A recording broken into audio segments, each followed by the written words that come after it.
Want to feel old? Super Mario Odyssey came out over 8 years ago. It feels like it was just yesterday that I was bopping around New Donk City for the first time and enjoying all of the sights and sounds of what I believe to be the greatest Mario game ever made. And while many of us expected to see the long-awaited sequel to Odyssey, or at least another 3D Mario game at some point this year to coincide with the launch of the Switch 2, we instead got Donkey Kong Bananza. A game that, while it clearly shares a lot of DNA and similarities with Mario Odyssey, it is very much its own thing. Now don't get me wrong, I'm not complaining.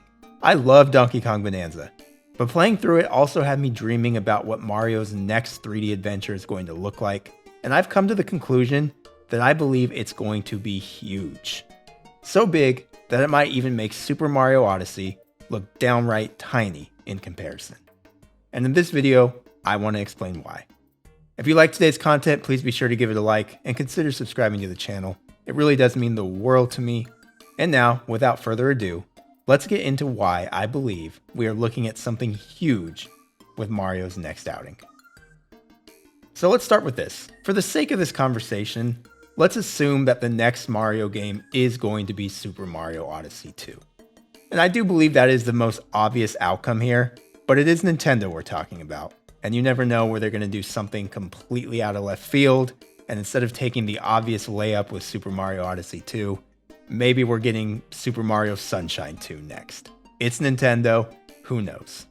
But like I said, I think it's going to be a follow-up to Odyssey, and even if it's not, a lot of the things I'm going to talk about today will still apply. So let's just assume, at some point within the next couple of years, we will be getting Super Mario Odyssey 2. And like I said at the top, I think this game is going to be massive. And when I say massive, I mean that literally. I mean, yeah, of course it's going to be massive from a sales and a hype point of view. It is Mario we're talking about. But from a sheer scale and scope point of view, I think this game is going to be the biggest game that we've ever gotten from Mario, and maybe even one of the biggest games that Nintendo has ever produced. So let's talk about why.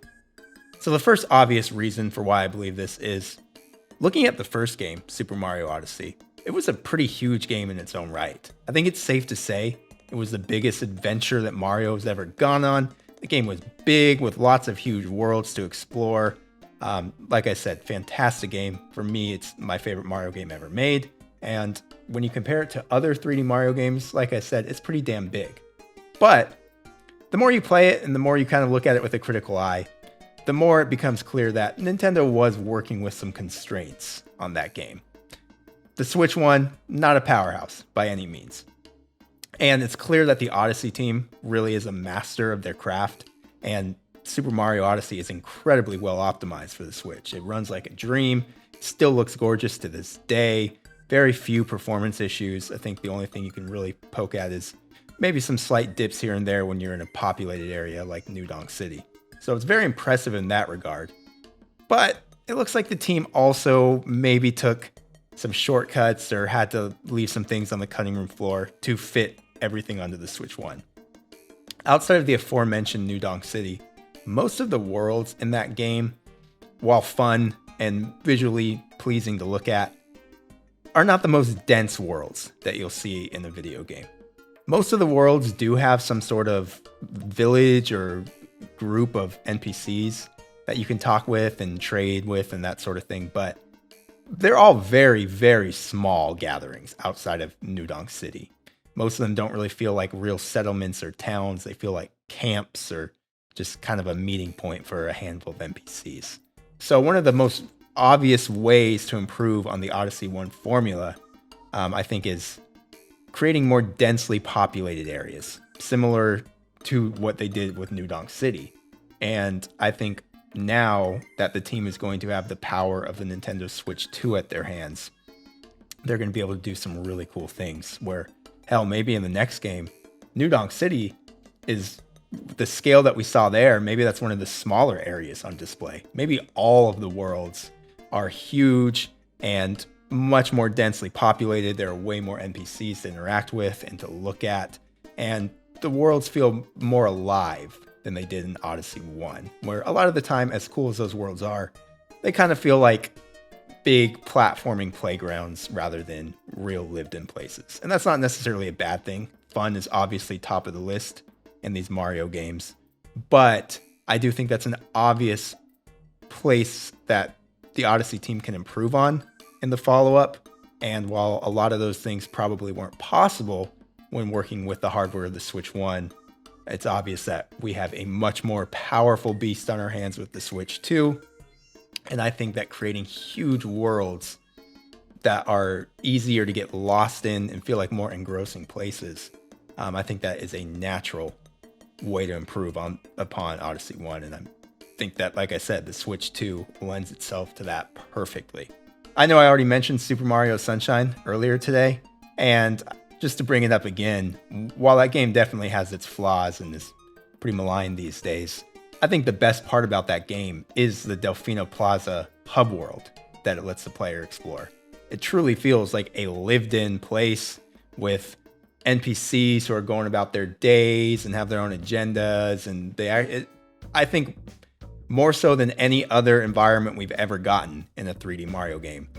It feels like a living, breathing place, and it's just fun to just walk around and explore that for hours. And I think that could be a template for what we see in Super Mario Odyssey 2. But what I want to talk about even more, as of to the reason why I think this next game is going to be so huge, actually doesn't have to do with Mario at all. It actually has to do with the game I mentioned at the top, Donkey Kong Bananza. Now, if you don't know, the Odyssey team and the Donkey Kong Bananza team share a lot of DNA. A lot of the same people worked on both games. There's a lot of cross-development there and all of that. So I think it's fair to look at Donkey Kong Bananza because even though it is different from Odyssey in many ways, especially with its core destruction mechanic, I do think that there are certain things we can glean from how that game handles things as of to what we might see in the next Mario 3D platformer. And the big one I want to talk about here is the map. And it sounds simple, but in a big 3D adventure, you want a solid map.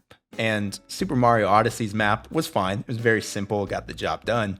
But Donkey Kong Bonanza's map is so much better implemented. The way you pull it up and it immediately pulls out into the map, and then when you resume, it just goes right back to Donkey Kong. It's all like a very seamless motion. And then the way you can just completely 3D rotate the map, go through the layers, go up and down. It's just very easy to get. It's very well done, and it's very easy to explore that map and get everything you need from it.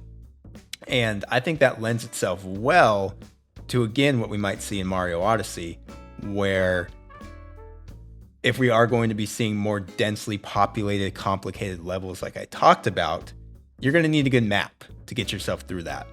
And the map and the Odyssey / Bonanza team has now shown that they have a much better grasp on how to implement a map in a 3D game.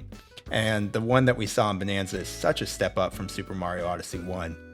It gives me a lot of hope that they're going to be able to take that and using that create more complicated levels in Super Mario Odyssey 2.